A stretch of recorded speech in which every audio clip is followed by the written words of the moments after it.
বন্ধুরা, ভোলে বাবা পার কারিগর আজকের পর্বে প্রথমেই দেখা যায় ঝিল গান গাইছে, আমারও পরানো যাহা চাই তুমি তাই।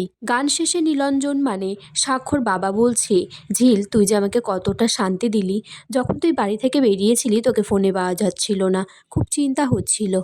স্বাক্ষর মা তারপর ভ্রমরকে বলে চৈতিকে ভিতর থেকে নিয়ে আসতে, না হলে দেরি হয়ে যাচ্ছে।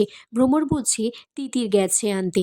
তিতির তারপর চৈতির কাছে গিয়ে বলে সাক্ষ্য ঝিলকে ফিরিয়ে নিয়ে এসেছে, আর তোমায় সাক্ষ্য বরণ করতে গিয়ে বরণডালাটাও পড়ে গেছে।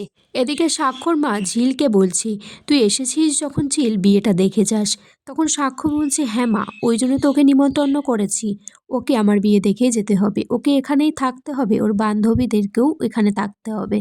তিতির তারপর চৈতিকে বলছে, একটা জিনিস বুঝতে পারছি না, ঝিল বেনারসিটা কোথায় পেল।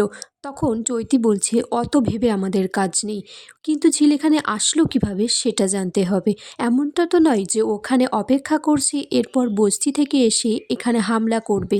এদিকে ঝিলের বান্ধবীরা বলছে লোকটাকে একদম বোঝা যায় না, মাঝে মাঝে মনে হয় ভালো, খুব মাঝে মাঝে মনে হয় খুব খারাপ।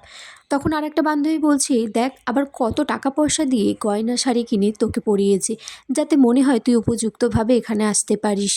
এদিকে স্বাক্ষর মা শতরূপাকে বলছে, ঝিল যে এত গয়না পরে এসেছে সেগুলো কি সোনার? শতরূপা বলছে, তোমার কি মাথা খারাপ হয়ে গেছে? ও বস্তির মেয়ে, ও অত গয়না কোথায় পাবে?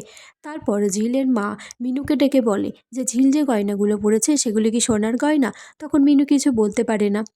এদিকে তিতির চৈতিকে বলছে, চৈতি দিয়ে একটা কথা বলি, হালটা কিন্তু এবার শক্ত করে ধরো, না হলে বললো পাখি ফুরুত হয়ে উড়ে যাবে। চৈতি তখন বলছে, মানে?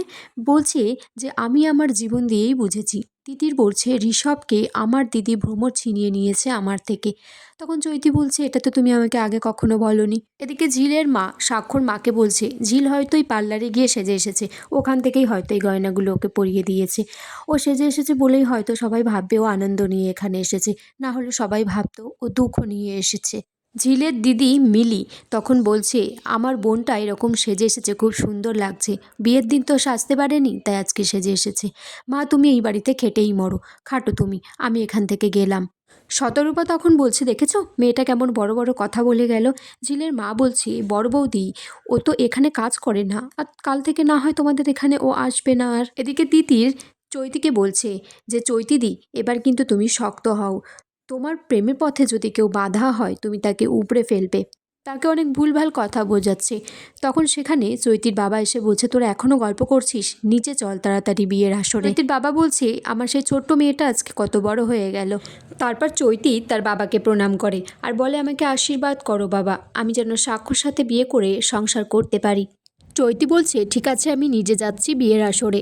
তখন তিতির বলছে, চৈতিদি কথাগুলো কিন্তু মাথায় রেখো, তোমার কাজে লাগবে।